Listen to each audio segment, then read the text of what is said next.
சேனைகளின் இயேசு கிறிஸ்துவின் வல்லமையான நாமத்தினால் அனைவருக்கும் என் அன்பின் கிறிஸ்துமஸ் நல்வாழ்த்துக்களை கொண்டு வருகிறேன். இந்த நாள் உங்களோடு இணைந்து இந்த நாமத்தை உயர்த்தும் வார்த்தைகள் பகிர்ந்து கொள்ளவும் என் தேவனாகிய கர்த்தர் எனக்கு பாராட்டின கிருபைகளுக்காய் கர்த்தருக்கு நன்றி செலுத்தி இந்த வாய்ப்பை கொடுத்த அருமையான ஆயர் அவர்களுடைய விசேஷ நாமத்தில் கொண்டு வருகிறேன். மூப்பர்களையும் பெரியோர் சிறியோர் அலுவலர்கள் தேவன் அமிர்தமாய் ஆசீர்வதிப்பாராக. அருமையான ஒரு வர்ஷிப் டைம் தேவன் கொடுத்தார். இப்போது வார்த்தைக்கு நேராய் நம்முடைய சிந்தனைகளை திரும்ப போகிறோம். மனமகிழ்ச்சி நாள், நற்செய்தி நாள், விடுதலை நாள், கர்த்தருடைய ஆசீர்வாதத்தை சொந்தம் கொள்ளும்படியாய் தேவன் கொடுத்திருக்கிற நல்ல வேலைக்காய் கர்த்தருக்கு நன்றி செலுத்தி நம்முடைய இரட்சகராய் இருக்கிற ஆண்டவராகிய இயேசு கிறிஸ்துவின் நாமத்தின் முன்பாக நம்மை முழுவதும் பணிவோடு தாழ்த்தி, ஆண்டவரே இந்த நாளில் என்னோடு பேசும் என் வாழ்க்கை முழுவதும் கிறிஸ்துவுக்காக, கிறிஸ்துவினால் மாற்றப்பட்ட வாழ்க்கையாய் இருக்கத்தக்கதாக எனக்கு உதவி செய்வதற்கு தலையை தாழ்த்தி கண்கள் ஜெபசிந்தையோடு கூட அப்போஸ்தலன் பவுல் சொல்லுகிறார், நான் விசுவாசத்தில் இருக்கிறவரை நான் என்று அறிந்திருக்கிறேன். நான் அவரிடத்தில் ஒப்புக் கொடுப்பதை நாள் வரைக்கும் அவர் காத்துக்கொள்ள வல்லவராய் இருக்கிற நிச்சயத்திருக்கிறேன். என்னுடைய நம்பிக்கை மகிமையுள்ள இயேசு கிறிஸ்துவின் மீது. மகிமையின் நம்பிக்கையை மாறிடாதவர் எந்த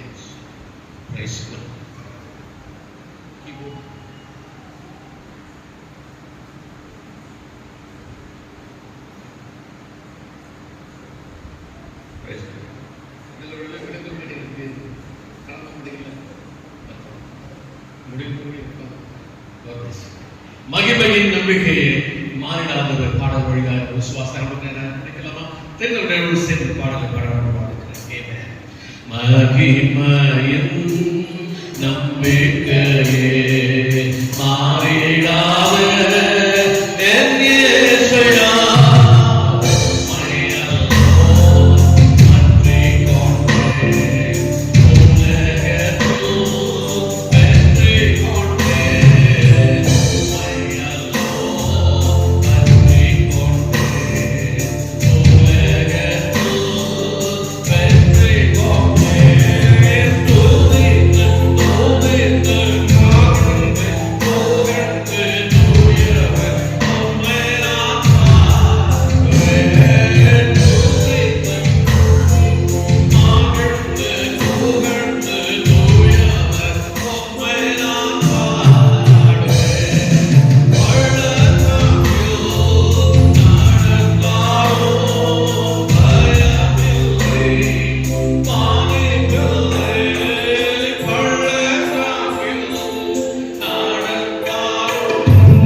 கிறிஸ்துமஸ் நாளை கொண்டாடி கொண்டிருக்கிறவர்கள் அனைவருக்கும் மீண்டும் கிறிஸ்துமஸ் நற்செய்தியை கொண்டு வருகிறேன், வாழ்த்துக்களை கொண்டு வருகிறேன். இந்த நாளிலும் அவர்களோடு இணைந்து செயல்படும்படி நிறைவேற்று நன்றி சொல்லி மீண்டும் இந்த நாளில நான் எங்கே கொண்டு வருவதற்கு முக்கியமாக காரணமாக இருந்த ராஷ்டிரமாக நான் நன்றி சொல்லுகிறேன்.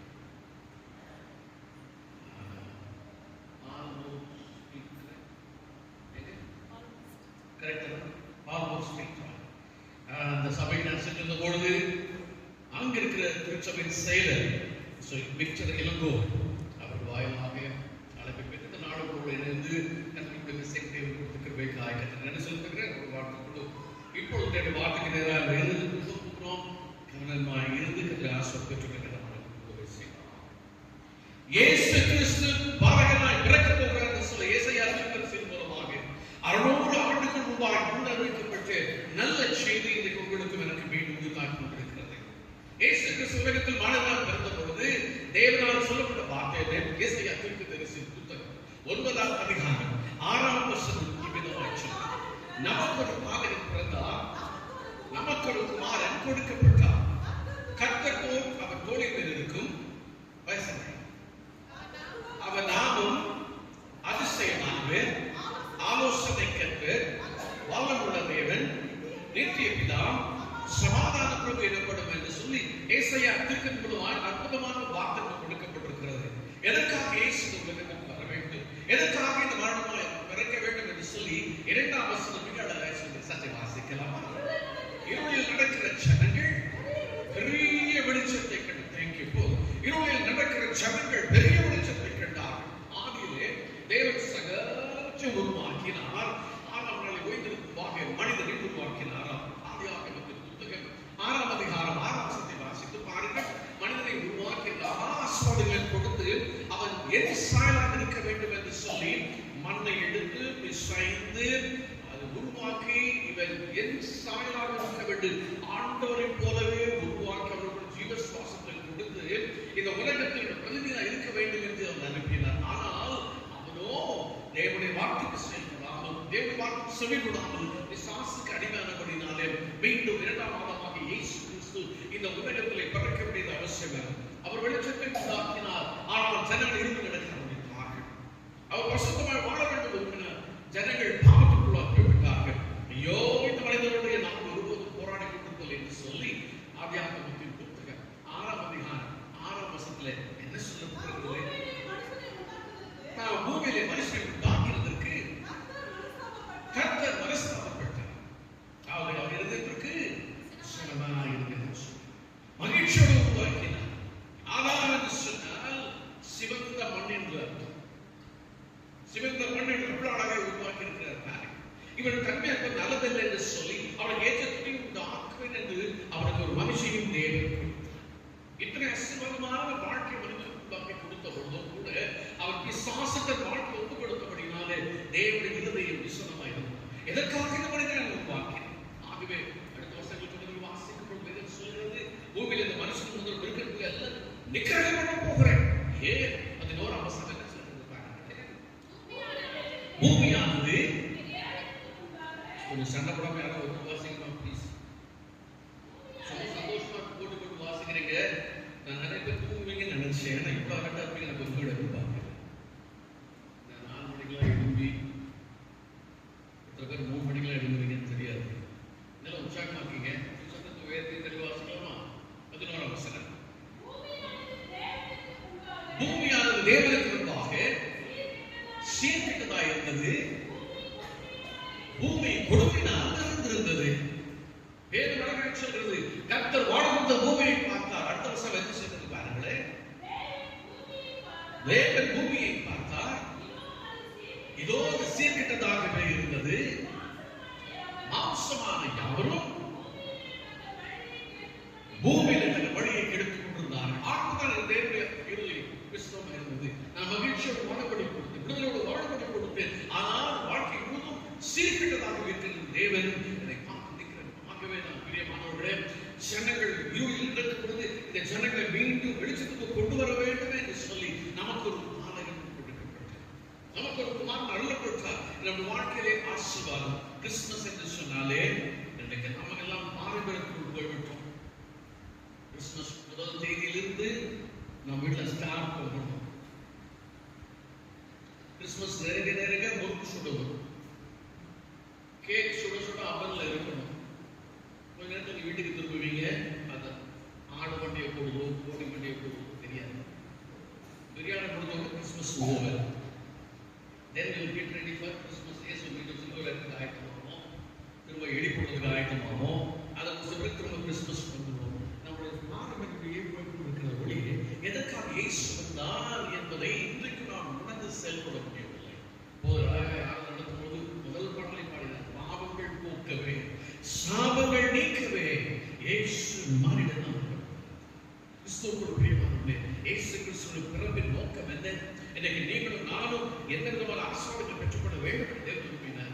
இந்த இயேசு கிறிஸ்துவின் பிறப்பின் நல்ல செய்தி இதோ சகல ஜனத்துக்கு மிகுந்த நற்செய்தியை கொண்டு வருகிறேன். இந்த கர்த்தராகிய கிறிஸ்துவின் ரட்சகர்களுக்கு தாவீதினுள்ளே பிறந்திருக்கிறார் என்று சொல்லி ஆரம்பிக்கும் போது 3 காரியங்களை சொல்கிறார். 14 நீங்கள் வாசிக்கும் பொழுது தூதர்கள் என்ன சொன்னார்கள்? லூக்கா 2:14 தேவனுக்கு மகிமையும் பூமியிலே சமாதானமும் மனுஷன் மேல் பிரியம் உண்டாவதாக. தேவனுக்கு மகிமை செலுத்துகிறோம். ஆனால் இன்றைக்கு பூமியில காணப்பட வேண்டிய அத்தியாவசியமான காரியம் கிபி ஏறக்குறைய 2025 ஆண்டுக்குள் வருகிறது. உலகம் தோன்றி 6000 கணக்கு சொல்லுகிறார்கள்.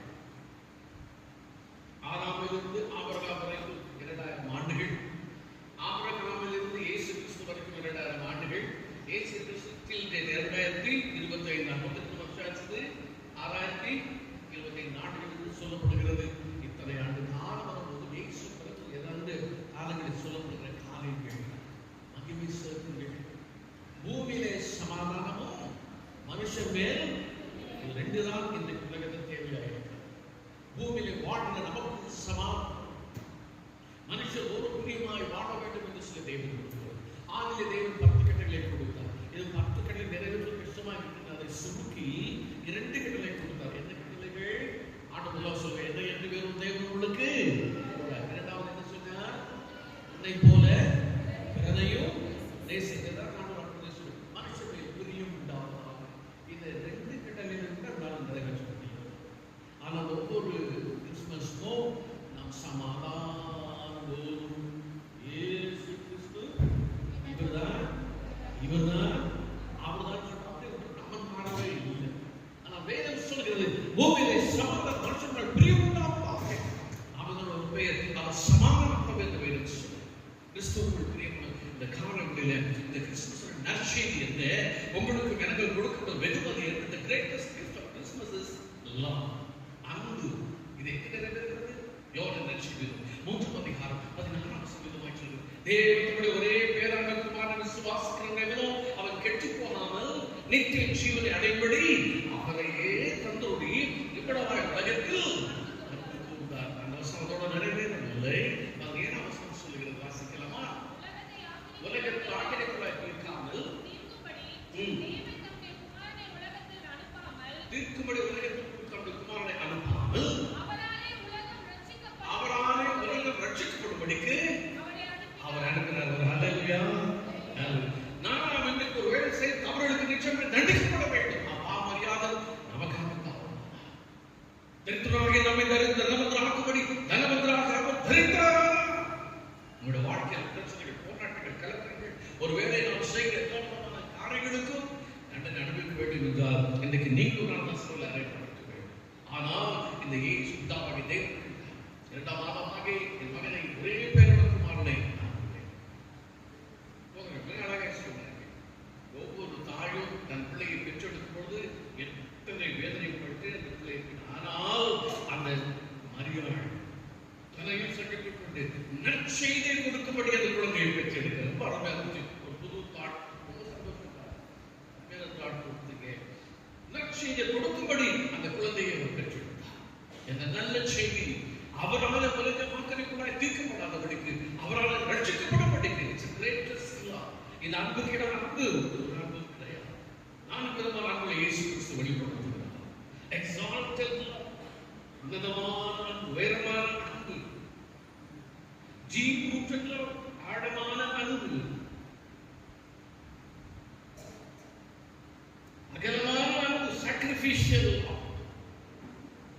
நீளமான அன்பு, எவர்லாஸ்டிங் லவ். 4 விதமான ஆசீர்வாதங்களை கொண்டு வருகிறது.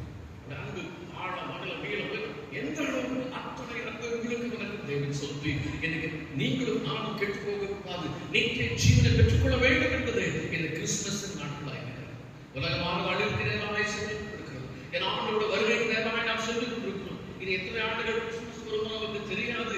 ஆனால் என் ஆண்டவராக இயேசு கிறிஸ்து வரப்போவது 100% உறுதியாக இருக்கிறது. என் ஆண்டவராக இயேசு கிறிஸ்துவை சந்திக்கும்படி எத்தனை பேர் நாம் ஆயத்தமாக போகிறோம் என்றுதான் இருவர் நாட்களில் எழுதப்படுகிறோம். எனக்கு உங்களுக்கு மேலும் கொடுக்கப்பட்ட அருமையான ஒரு வாய்ப்பு. பாவிகளை ரட்சிக்கும்படி கிறிஸ்து உலகத்திற்கு வந்தார் என்கிற நல்ல செய்தி. 1:19 அதிகாரம் 5ஆம் வசனத்தில் பவுல் சொல்றாங்க, பாவிகளை ரட்சிக்கும் கிறிஸ்து உலகத்திற்கு வந்த வார்த்தை எல்லாம் அங்கீகரிப்புக்கும் உண்மைக்கும் அது பாத்திரமாக இருக்கிறது. இந்த கால வேளையில கிறிஸ்துமஸ் கொண்டாடுகிற உங்களுக்கும் எனக்கும் இயேசு கிறிஸ்துவின் அன்பு வெளிப்பட்டது. காரணம் என்ன? என் பாவங்கள் மன்னிக்கப்பட வேண்டும், சாபங்கள் நீக்கப்பட வேண்டும். நம்முடைய வாழ்க்கையில எனக்கு அநேக பாவத்தில் புரிந்து கொண்டிருக்கிறார்கள். வட இந்தியாவில் இருக்கிறது, தென் இந்தியாவுக்கு வருகிறார், தென் இந்தியாவில் இருக்கிறது, வட இந்தியாவுக்கு போகிறார். கங்கை நதி, யமுனை நதி, எந்த நதியெல்லாம் தூய்மையாக இருக்கும் என்று சொல்லி அவன் நினைத்து மூழ்கி மூழ்கி எழுப்பி என் பாவங்கள் கழுவப்பட வேண்டும் என்று விரும்புகிறார். ஆனாலும் அவருடைய வாழ்க்கையில் இன்னும் முழுமையான விடுதலை பெற்றுக் கொள்ள முடியாது. எங்கே எனக்கு விடுதலை, எங்கே எனக்கு ரட்சிப்பு, எங்கே எனக்கு சொந்தம் கிடைக்கும் என்று சொல்லி இன்றைக்கும் நமக்கு கொடுக்கப்பட்ட வருவாய் தருணம் இதுவே வல்லாம் ஆண்டவர் இயேசு வந்தை. ஹல்லேலூயா. வாணாளையெல்லாம் வீணாளாய் வருத்தத்தோடு அழைப்பதுவே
வேதாளத்தில் படித்த ஒரு மாணவர் வந்திருந்தார். குறிப்பிட்ட இடத்துக்கு சென்றோம். அங்கே பார்த்தோம், ஐயா இங்கே தங்க போகிறோம், இங்கே ஆழம் இருக்கிறது பாருங்கள், எவ்வளவு பெரிய சிலுவை இருக்கிறது சொல்லி மிக பெருமையாக எல்லாம் சொல்லி என்னை அழைத்து முதல் நாள் கூற்று ஆண்டவர் மிக தெளிவாய் பேசினார். தங்களோட வாழ்க்கை குறித்து முக்கியத்துவமாக பேசினார். எல்லாரும் சென்று விட்டார்கள். திடீரென்று போனார். அந்த ஆழத்தில் கதறி மூடினார். ஓடி வந்தார். காலம் தம்பி என்ன செய்கிறேன் என்று கேட்டீர்கள். இந்த கர்த்தர் என்னோட தெளிவாக பேசினார். நான் வேதாகம கல்லூரி ஊழியம் செய்வது நான் ஏதோ நோக்கத்தோடு வந்து சேர்ந்து விட்டேன். ஆனால் நான் இன்றைக்கும் பரிசுத்தமாய் வாழவில்லை என்பதை என் வாழ்க்கை கரைபடைந்த வாழ்க்கையாக இருக்கிறது. நான் செய்த பாவ அனைத்தையும் எனக்கு தேவன் வெளிப்படுத்தினார். ஆண்டவரின் பாவங்களை மன்னித்து ஒரு உண்மையான ஊழியரை மாற்றும்படி எனக்காக ஜெபிப்பீர்கள். கிறிஸ்துவுக்கு பிரியமான ஒருவேளை நம்மை நாமே மாற்றிக் கொண்டிருக்கிறோம். நான் கிறிஸ்துவாக வாழ்கிறேன். ஆனால் கிறிஸ்துவின் சாயல் எனக்குள் இல்லை. கிறிஸ்துவின் நற்குணங்கள் எனக்குள் இல்லை. தேவன் சொன்ன குணாதிசயங்கள் எனக்குள் இல்லை. மனுஷரை நேசிக்கிற ஒரு அனுபவம் இல்லை. சகோதரன் வாழ்கிற ஒரு அனுபவம் பக்குவம் எனக்கு இல்லை. ஆனால் வெளிப்புறமாய் மற்றவர்களுக்கு வேண்டும் ஆனால் பிரசங்கித்துக் கொண்டிருக்கிறோம். அந்த வாழ்க்கையை நம்ம அபியாசம். We never practice what we preach. We must practice what we must preach what we practice. அதை சொல்கிறோம், அதை செயல்படுத்த வேண்டும். அதை அல்லது இப்படி செயல்பாடு. எனக்கு என் வாழ்க்கை சொல்லுவது செயல்பட இருக்கக்கூடாது. கற்று சொல்கிறோம். எதற்காக வந்தாலும் அதை நிறைவேற்றுவதை எனக்கு நீங்கள் நான் மாற்றப்பட வேண்டும் என்று தேவன் கிறிஸ்து உண்மையான கிறிஸ்து. இன்னைக்கு நீங்களும் நானும் கிறிஸ்து கர்த்தரால் கழுவப்பட்டு அவருடைய சொந்த பிள்ளைகளாய் மாற்றப்பட வேண்டும் என்று வேதம் சொல்கிறது. யோவான் 1 அதிகாரம் 12 சொல்கிறது. எத்தனை அருமையான நல்ல செய்தி கொண்டு வருகிறார்.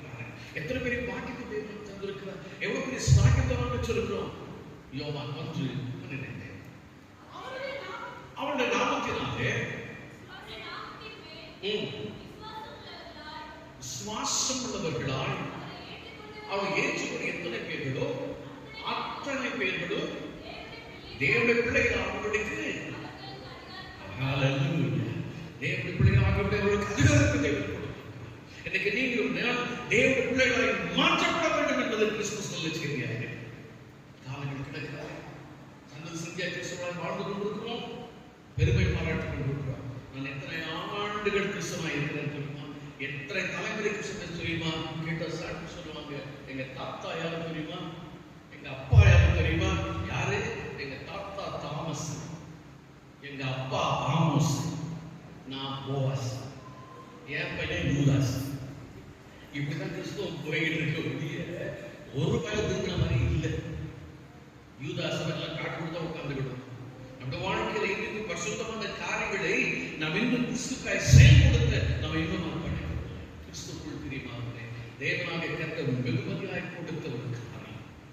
இதோ உலகத்தின் பாவத்தை சுமந்ததற்கு தேவனாக கொண்டு யோவாசாரப்படுத்தப்பட்டது இயேசு கிறிஸ்து எனக்கு உங்களுக்காகவும் எனக்காகவும் தாவீது பிறந்திருக்கிறார் என்று மற்றவர் சொல்வதல்ல, எனக்காக பிறந்திருக்கிறார் என்பதை எனக்கு நல்ல செய்தி. அட்வென்ட் என்ன அர்த்தம்?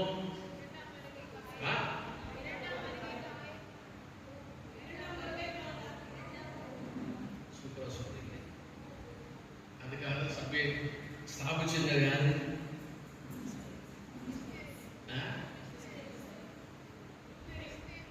எந்த மிஷனரி? இப்ப மிஷன் ஒரிஜினல் மிஷனரி. இப்ப மிஷனரி எல்லாம் போயிடுச்சு. நிறைய கொண்டு உட்காந்து தேவனமா எத்தனை பேர் பார்த்துருக்கீங்க? அவங்க பார்த்தது இல்ல? ஒருத்தரோட பார்த்தது இல்லையா? போட்டோ பார்த்துருக்கீங்களா? வீடியோல பார்த்துருக்கீங்க? தேவனமா நேராக பார்த்துருக்கேன். அப்ப எனக்கு 14 வயசு. சேதப்பட்ட மூட்டில் பஸ் ஸ்டாண்ட் பக்கத்தில் ஒரு அங்கே ஒரு அட்வல் ஸ்டேஷன் தெரியுமா? அவங்களுக்கு எல்லாம் வருவாங்க. நல்லா தமிழ் பேசுவாங்க. அவங்க சொல்ற பைபிள்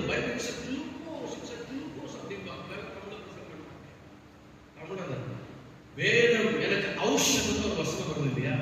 மருந்து. அதான் சொல்றேன். இட்ஸ் a glucose சொல்லி அழகா பிரசங்கம் பண்ணுவாங்க. தேவனா தியாகத்தோடு வந்து இந்த தேசத்திலே என்னோட வருகைக்காக சபைகள் ஆயத்தப்படுத்தப்பட வேண்டும் நிறுவப்பட்ட இந்த ஸ்தாபனம் இன்றைக்கு தேவ வருகைக்காக நாம் தொடர்ந்து காத்துக் கொண்டிருக்கிறோம். மிஷனரிகளுக்கான மிஷனருடைய எண்ணங்கள் எப்படியாகிலும் ஆத்மாக்கு ரட்சிக்கப்பட வேண்டுமே. எனக்கு மிஷனரிங்களே கிடையாது. மிஷன் போய் சொல்ல நிறைய உட்கார்ந்து மிஷனரிகள் எல்லாம் மிஷனரியா மாறிடுச்சு. மிஷன் கிடையாது, ஒண்ணுமே கிடையாது. சடங்காச்சாரமாக வாழ்ந்து கொண்டிருக்கிறார். கிறிஸ்துவுக்குள் பிரியமானவர்களே, நல்ல செய்தி. இன்று கர்த்தராகிய கிறிஸ்து என்னும் ரட்சகர். Jesus Christ is the liberator. விடுதலை செய்கிறவர். எனக்கு ஒரு வாழ்க்கையில எவ்வளவெல்லாம் விடுதலை பெற்றுக்கொள்ள வேண்டும் என்று விரும்புகிறீர்களோ அத்தனை ஆசீர்வாதமான நன்மைகளை பெற்றுக்கொள்ளும்படி உங்களுக்கான ரட்சகர் பிறந்தார். நமக்கு ஒரு பாலகன் பிறந்தார், நமக்கு ஒரு குமாரன் கொடுக்கப்பட்டார். அதை நாமும் உங்கள் வாழ்க்கையில இன்றைக்கு தேவன் ரசித்து செய்யும். ஏதோ ரசித்து எதிர்பார்த்து வந்திருக்கிறார். அவருடைய வாழ்க்கை எப்போதும் குறைவாகவும் இருக்கிறது. எந்த நன்மையும் நான் காண முடியவில்லை. எப்போதும் போராட்டமான வாழ்க்கையில் இருக்கிறது. என் வாழ்க்கையில ஒரு விடுதலை நான் காணலாம் போகிறேன். ஒரு அதிசயத்தை செய்ய முடியுமா? 136 வசனம் சொல்கிறது, ஒருவராய் பெரிய அதிசயங்களை செய்கிறவரை துதியுங்கள், அவர் கிருபை என்றும். அவர் ஒருவரே அதிசயங்களை செய்கிறவர். எனக்கு ஒரு வாழ்க்கையிலும் அதிசயங்களை சொல்கிறது. அதிசயங்களை காணப்பட வேண்டும் என்று சொல்கிறார். பிறப்பின் நல்ல செய்தியிலே தேவனுடைய வாழ்க்கையில் அதிசயமானவராக வெளிப்பட்டு நீங்கள் விரும்புகிற வாழ்க்கை அதிசயங்களை சென்று குறைவெல்லாம் தேவனவை பார்க்கிறார். பிரச்சனைகள் எல்லாம் முற்றுப்புள்ளி போட்டு கொடுப்பார். பேட வாசிக்கிற தம்பி மாதிரி நல்ல பழக்கம் சட்டை போட்டு உதவி செய்வார். ஜிகு ஜிகு சட்டை லேடிஸ் தான் போட்டு வருவாங்கன்னு பார்த்த நாங்களும் போட்டே வந்துட்டோம். கொஞ்சம் எழுதி நில்லுங்க, கொஞ்சம் நில்லுங்க. இல்லை நானே ஆடிட்டேன், கொஞ்சம் பார்த்து கொஞ்சம் ஆடிட்டேன், கொஞ்சம் நில்லுங்க. இது நில்லுப்பா, விட்டுப்படாது. திரும்ப கட்டை பார்த்தீங்களா?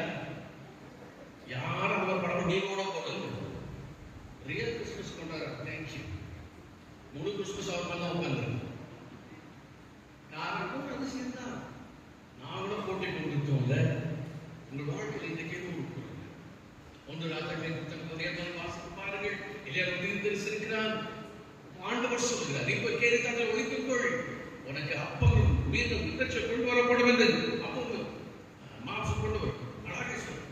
கேரி நடக்கிறது கட்டி போகிறது. கேரி சொன்னால் ஸ்ப்ரிங் ஒரு குட்ட கலவத்தில் தண்ணி வந்து வச்சு போய்விடும். அங்கே தங்கியிருக்கிற அப்போ நடக்கிறது. சோர்ந்து போகிற ஆண்டவரே, உண்மை நம்பி நானே வந்தேன், கடைசியை இப்படி வச்சுக்கொண்டு என்ன செய்கிறது? ஆண்டவர் சொல்வார், கவலைப்படாதே. சாரிபத்தின் ஊருக்கு போ, அங்கே உன்னை பராமரிக்கும்படி ஒரு விதவைக்கு நான் கட்டளை இட்டிருக்கிறேன் ஆண்டவர் சொல்லுகிறார். நீ அறியாத புதிய வழியை உன்னை நடத்தி உன் குரலெல்லாம் நிறைவு செய்கிற கர்த்தரோடு கூட இருக்கிறார். நான்கே வாசிக்கும் போது உன்னை பராமரி காகங்களுக்கு கட்டளை இடுவேன் என்று சொல்லுகிறார். காகங்கள் காலையில் மாலையில் ஒரு அற்புதமான உணவை கொண்டு வந்து கொடுத்தது. இன்றைக்கு தான் ஸ்விக்கி ஜொமேட்டோலாம் வந்துருச்சு.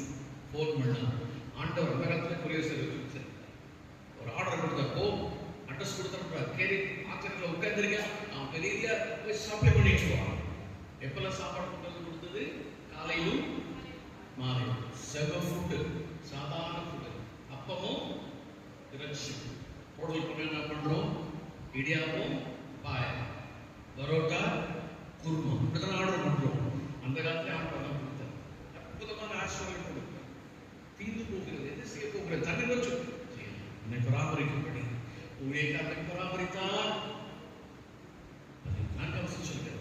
எலியாவை கொண்டு வசனத்தின்படி சாரிபாத் குடும்பத்தை அவர் சொல்கிறார், நான் என் மகனும் இருக்க கொஞ்சமாகவே நாங்கள் சமைத்து சாப்பிட்டு விட்டு சாப்பிடுவோம் என்று சொல்ல, எங்களுக்கு எதிர்காலமே இல்லை என்று சொல்லுகிறார். அல்ல அண்ணா சொல்ல, உங்களுக்கு ஒரு எதிர்காலம். ஆமா, அதிசயம். எனக்கு என்னுடைய வாழ்க்கையில கஷ்டத்தை சொல்கிறோம். போதுமானவரே என்ன எளிய சொல்லுவாங்க விஷயம் வேறு. இன்னைக்கு நாம சொல்றோம், பல்லு வலி வந்துட்டு தான் போதும், போதுமானவரே என்னை எடுத்துக் கொள்ள. எதுக்கு பல்லு வலி? பல்லு கூட பல்லு எடுக்க கூடாது. சின்ன சின்ன விஷயத்துக்குலாம் நம்ம சொல்லுங்க போதும். 3 நாளுக்கு முன்னாடி ஒரு தம்பி வந்தான். குழந்தை இல்லை, அவனுக்கு திருமணமாக ஏறக்குறைய 7-8 வருஷங்கள் ஆக போகிறது. மனைவி 32 வயது, இவருக்கு கொஞ்சம் சொல்றான். 2 பேரும் நல்லா ஸ்ட்ராங்கா ஜோப் பண்ண ஆரம்பிச்சிருக்கோம். என்னப்பா ஜோப் பண்ண? போதுமானவரே எங்களை எடுத்துக்கணும்.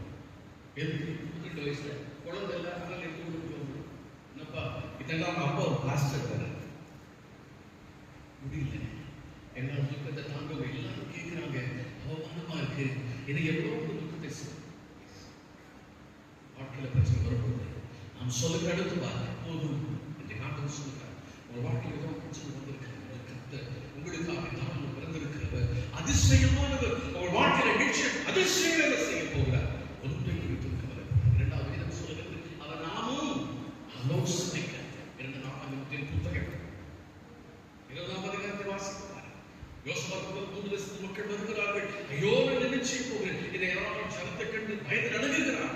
அவன் ரங்குகிறார். 15ஆம் வசனத்திலே வாசிக்கலாம்.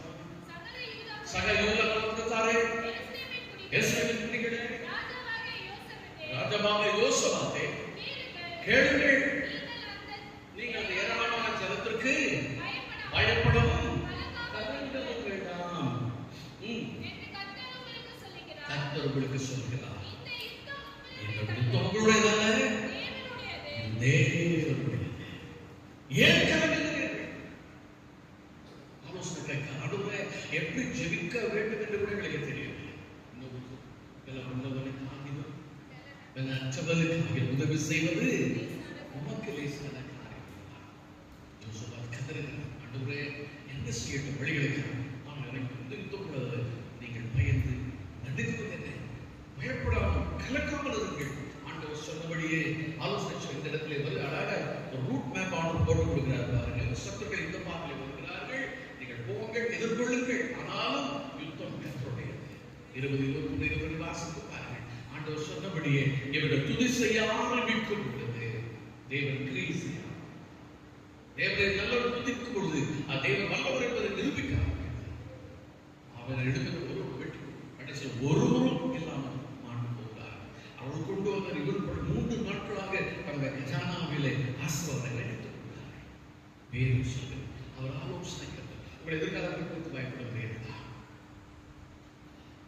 உங்களுக்காக தாவீதின் உள்ளே கிறிஸ்து பிறந்திருக்கிறார் என்பது ஆலோசனை கொடுப்பதற்காக. கிறிஸ்துக்காக வாழ்ந்து கிறிஸ்துவோடு நீங்கள் செயல்படும் பொழுது கர்த்தர் வேண்டிய வழியில் எல்லாம் அற்புதமாக நடத்தி உங்கள் எதிர்காலத்தை ஆசீர்வாதமாய் மாற்ற வருகிறார். அவர்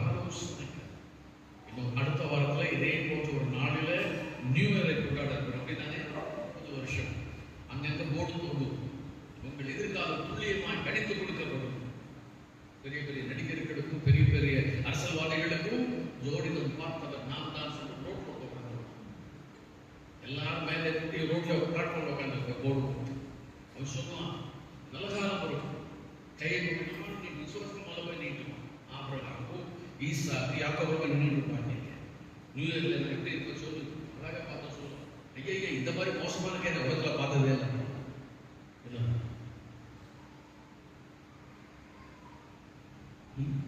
கையை பார்த்து அழகா சொல்றாரு. புதன் உச்சிக்கு போயிட்டான், வியாழன் கிராஸா இறங்கிட்டான், சனி ஒன்னெல்லாம் பண்ணிடுவோம். சொல்ல சொல்ல பயம் கூட்டிகிட்டே போகும். உங்களுக்கும் எனக்கும் ஆலோசனை கிட்ட ஜோசைக்காரன் போக வேண்டாம்.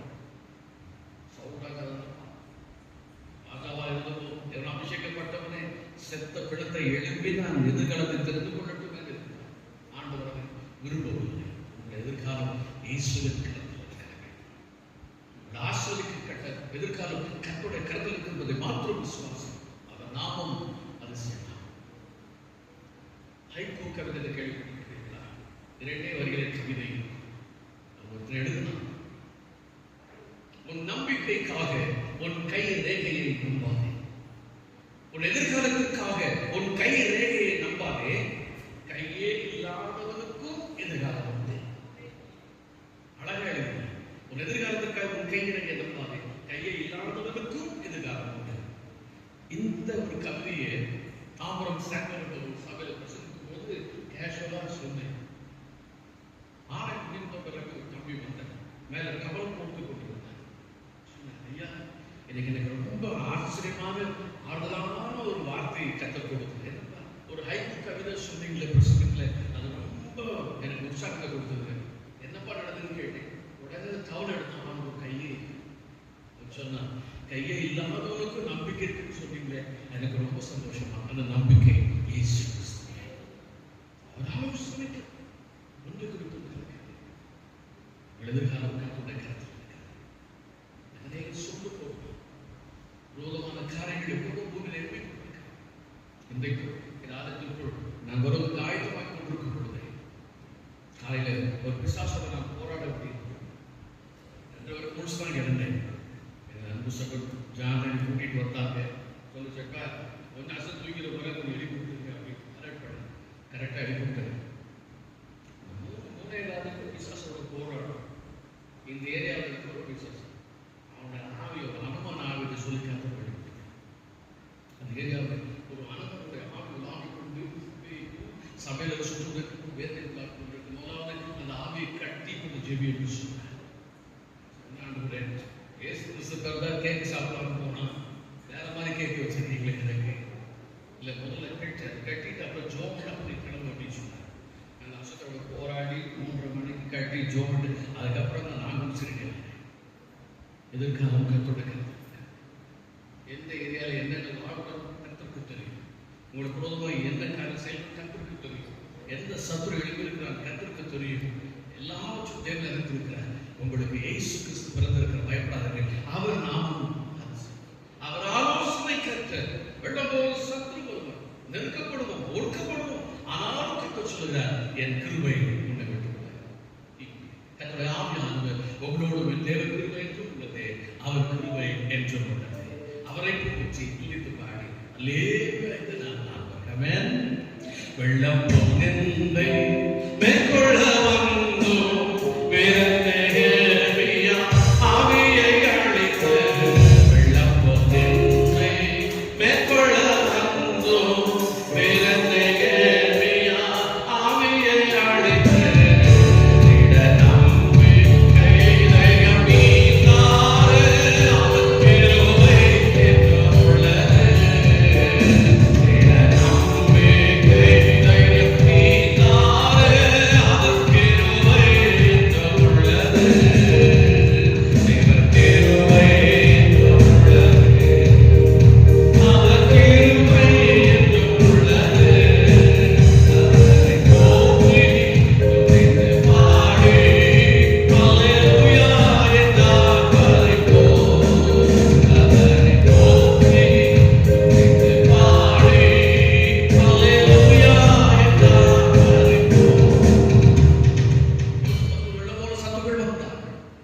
எனக்கு ஒரு விடுதலை வேண்டும் என்று ஆண்டவர் சொல்ல, அவர் நாமும் வல்லமை.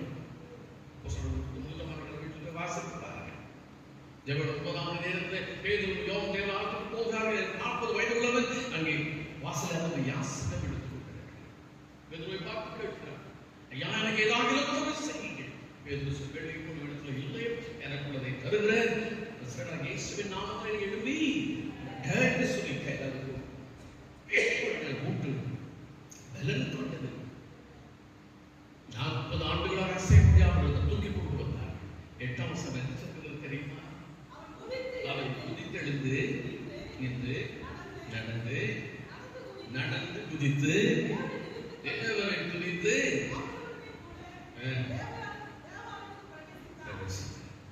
அது வரைக்கும் நடக்க முடியவில்லை. ஆனால் தேவ வல்லமை இறங்கினும் பொழுது அவர் நாமும் வல்லமுடன் 40 ஆண்டுகள் அசைக்க முடியாத வாழ்க்கை தேவனுடைய பேதுரு அவன் குதித்து எழுந்து நின்று நடந்து எல்லாம் கோர்ஸ் செக் பண்ணிப்பார். எல்லாம் நிற்க முடியும், குதிக்க முடியும், நடக்க முடியும், உட்கார முடியும், வீண்டு கிடக்க முடியும். எல்லாம் முடிச்சுட்டு நேராக சினிமா தேட்டர் பண்ணணும் முடியும். தேவராஜ் போகலாம். இன்னைக்கு நப்பாண்டு பிரச்சனை வரும்போது சமைக்க வருவான், ஜோம் பண்ணி நன்மை எடுத்து தெரியாது. அவன் நன்மை பெற்றவுடனே தேவனுடைய ஆனந்தத்துக்கு போவான். இன்றைக்கு வாழ்க்கை இது ஒரு விளைவிடம். கவலைப்படாத தைரியமாய் தேவன் ஒரே பேர் அவருக்கு மாறலை விசுவாசிக்கிறோம். அவன் கெட்டு போகாமல் நித்திய ஜீவனை அடைவதற்கு அவரை தந்தொழி உலகத்திலே அன்பு மாசம் அன்பு என்னை உங்களுக்காகவும் எனக்காகவும் the greatest gift ஆக வெளிப்பட்டுக் கொண்டிருக்கிறது. இன்று முதல் என் பாவங்களை தேவன் வெளிப்பட்டார், என் சாபங்களை தேவன் போக்கினார். என் மேல் இருந்த சாபம், எனக்கு கூட இருந்த சாபம், என்னோடு கூட இருந்த சாபம் எல்லாவற்றும் புறப்படுத்தும். எல்லாரும் வருகிறேன், வேலை வாசிக்கிறேன், ஜெபிக்கிறேன், ஆனாலும் ஏதோ ஒரு சாபம் எனக்கு தொடர்ந்து கொண்டே இருக்கிறது. This is the final day for the curse. God is going to cancel every curse that you will face. இதுவரைக்கும் நீங்க சந்தித்த எல்லா சாபங்களையும் தேவன் இன்னைக்கு கேன்சல் பண்ணுகிற ஒரு நேரமாக இருக்கு. மேல சில சாபம், மேல சில சாபம் சொல்றார். விடுதலை செய்ய வேண்டும் என்று சொல்லும் பொழுது பிலாத்து கையை கழுவி தப்பித்துக் கொள்ளலாம். ஆனால் தனக்கு சொல்ல இல்லை, சிலுவையில் அறையும் இவருடைய சாபம் எங்கள் மேலும் எங்கள் பிள்ளைகள் மேலும் வரட்டும் என்று காலம் செய்திருக்காங்க. இப்படியே தான் நிறைய பேர் சொல்லிட்டு இருக்கோம். ஏன் தெரியலையே, என்னத்தையே நான் சாப்பிட்டு சொல்லி சொல்லி சாபத்தை ஆரம்பிச்சோம். தயவுசெய்து வார்த்தைகளை பயன்படுத்தாதீர்கள். மரணமும் ஜீவனும் நாவின் அதிகாரத்தில் இருக்கு. அதை பிரதிபலிக்கிறவர்களுடைய பலனை பெருமாண்டு சொல்லி வாசிக்கும். என் மேல் நான் சொல்லிக் கொடுத்திருக்கிறேன். இரண்டாவதாக எனக்குள் சில சாபங்கள், பரம்பரை நான்காம் தலைமுறை மட்டும் சில சாபங்கள். சில சாபங்கள் பார்த்தீங்கன்னா குறிப்பிட்ட வயசுல குடும்பங்களோடு நடந்துகிட்டே இருக்கும். சில குடும்பங்களில் சில பிரச்சனை வந்து கொண்டே இருக்கும். ஏதோ ஒரு கோபை செலுத்திக் கொண்டே இருக்கும். இன்னைக்கு பரம்பரை வருகிற சாபங்கள் தேவன் நீக்க விரும்புகிறார். என்னோடு கூட சில சாபங்கள். யோசுவா தேவன் அழைக்கப்பட்டு போது சில ஆண்டவரே மோசையை போல நான் குற்றம் பண்ணேன், உபநோகமாக கேட்டது நான் எப்படி கூட செய்ய முடியும். எங்களை சொன்னேன், நான் மோசையோடு இருந்தது போல உன்னோடு இருப்பேன். ஜீவனுள்ள உயிரோடு இருக்க மட்டும் ஒருவன் உன்னை எதிர்த்து நிற்பதில்லை, நான் விலகுவதும் உன்னை கைவிடும். ஆனால் ஆயப்படுத்த மிகப்பெரிய போராட்டம் வருகிறது. யோகானை கடக்கிறார்கள், எரியோவை தகர்க்கிறார்கள், எல்லாம் நடக்குது. சின்ன ஆயப்படுத்தலை பிரச்சனை வந்து போது சொல்லுவோம், ஆண்டவரே ஏன் ஆனால் அள்ளி சாப்பள்ளி போட்டுக் கொண்டு சொன்னான். உன் கூட ஒரு சாபம் இருக்கிறது. அவ்வளவு பெரிய யோசுவாவை கண்டுபிடிக்க முடியவில்லை. ஆண்டவர் சொன்னார். கடைசியிலே ஆகாதவன் கண்டுபிடிக்கப்பட்டான். அந்த குடும்பமே அழிந்து போனது. அந்த சாபம் நீக்கப்பட்ட போது யோசுவாவுக்குள் தேவன் பெரிய விடுதலை கொடுத்தார். சூரியனை பார்த்து பேசுகிறார், சந்திரனை பார்த்து கட்டளை கொடுக்கிறார். எத்தனை பெரிய விடுதலை! Jesus is the liberator. இயேசு கிறிஸ்து என்னை உங்களை என்னை விடுதலை செய்கிறவராக இருக்கிறார். ஒரு வாழ்க்கையில பாவங்கள் போக்கும், சாபங்கள் நீக்கும்.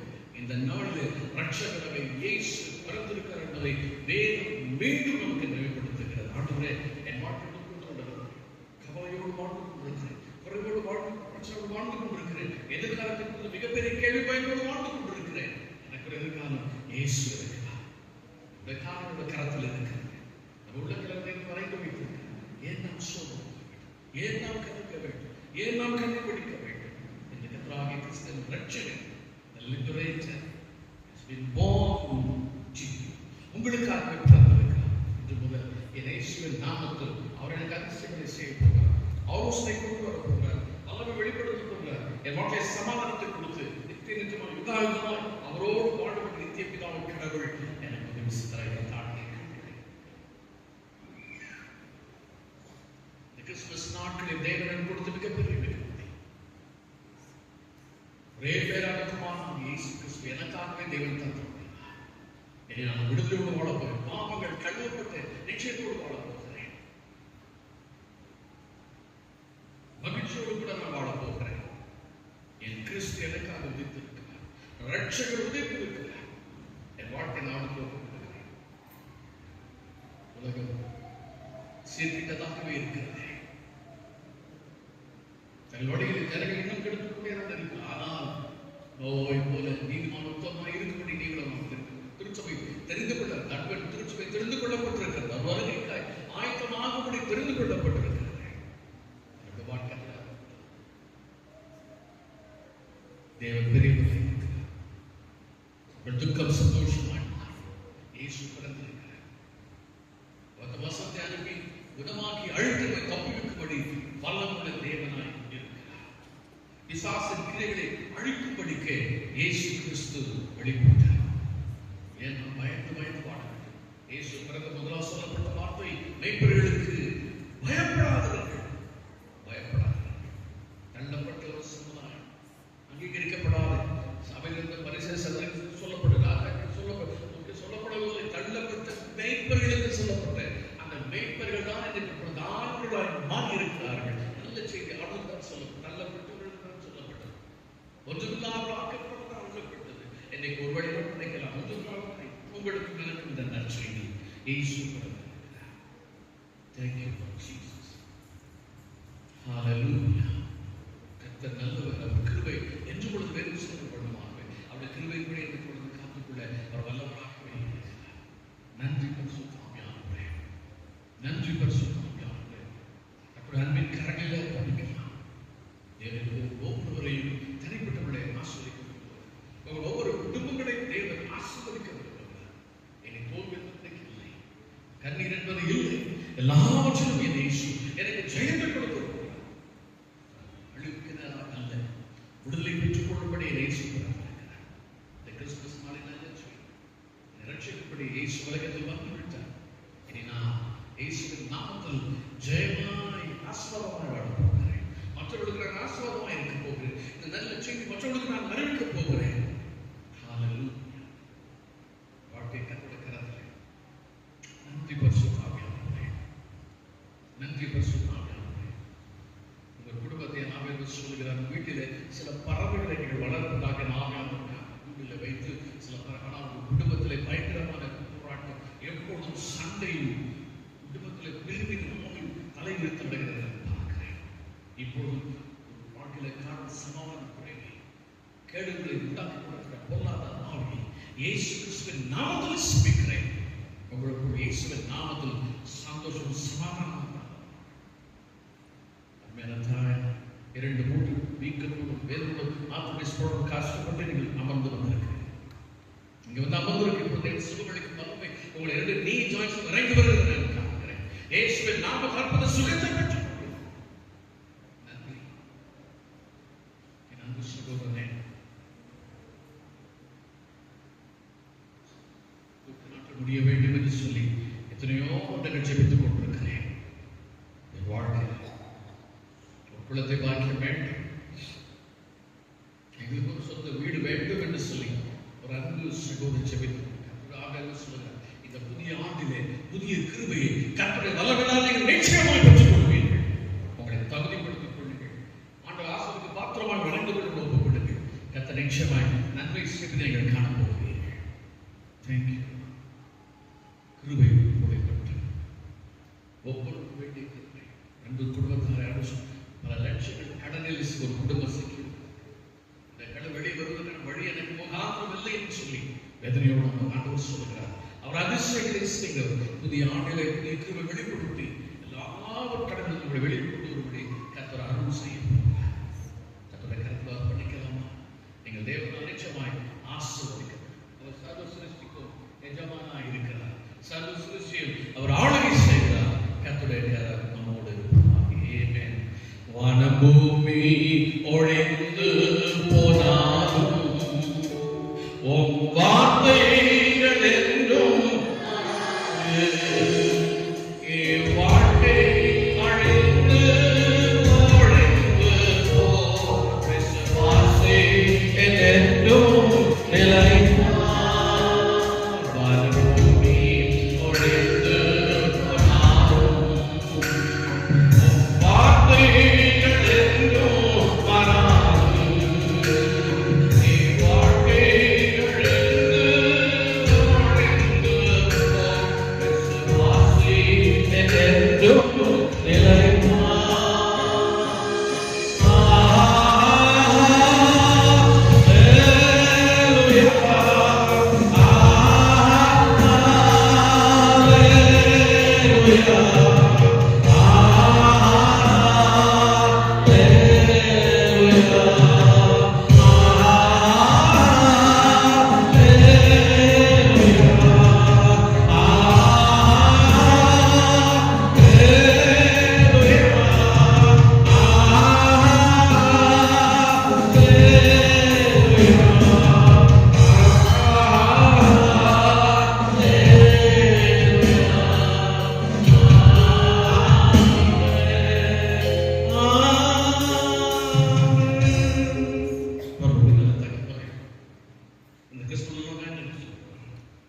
லட்சியங்களாய் வெளிப்பட்டு பாவங்களை போக்கும், சாவுகளை நீக்கும், அதிசயங்களை செய்து ஆலோசனை தந்து இந்த வல்லமையை உயிர்ப்பித்து சமாதானத்தோடு கூட வாழ்க்கை ஆசீர்வாதமாய் உதவிச்சு போதுகிறேன்.